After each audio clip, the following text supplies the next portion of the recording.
nzamubwira ko ari uwo muri iki gihugu, aho sekuru yakoraga akazi ko gukata ibiti, ko mu maraso ye harimo n'ay'Iburasirazuba, kandi ko urwo ruvange rubyara abana beza, bityo akaba akomeye kandi afite ubuzima bwiza. Nzamubwira ko yavutse kubera urukundo, kandi ko twamutegereje twihanganye cyane, ko buri joro ribyara umunsi mushya, kandi ko azakura ariko ko bizamufata igihe, rwose bizamufata igihe. Nzamubwira ko ubuzima bwamuhamagaye, isi mutegereje, ko uyu mubumbe ari mwiza cyane kandi ko ikirere ari kinini cyane, ko ari mwiza, ko mukunda, ko ari ubuzima bwanjye n'umunezero wanjye, ko nubwo ari umwe mu bantu benshi ariko ko kuri njye yihariye.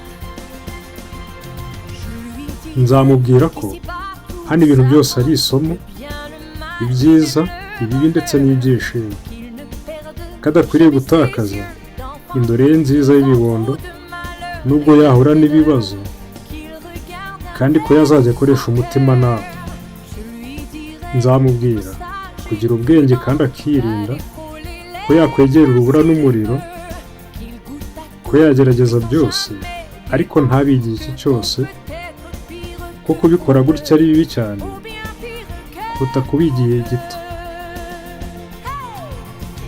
Nzamubwira ko ubuzima bwamuhamagaye, isi mutegereje, ko uyu mubumbe ari mwiza cyane n'ukuntu ikirere ari kinini cyane, ko ari mwiza, ko mukunda, ko ari ubuzima bwanjye n'umunezero wanjye, ko nubwo ari umwe mu bantu benshi ariko ko kuri njye yihariye.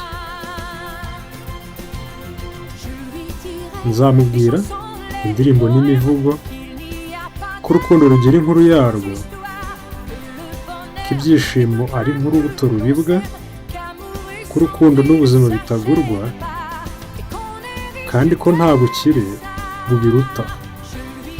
Nzamubwira ko umunsi umwe undi mugore azamukunda nawe akamukunda, kandi ko ibyo bizanshimisha cyane ariko bikanandiza, ariko ko tuzahora turi kumwe nawe buri ntambwe azatera, kandi ko ari bwo buzima ndetse n'itegeko ry'ubuzima.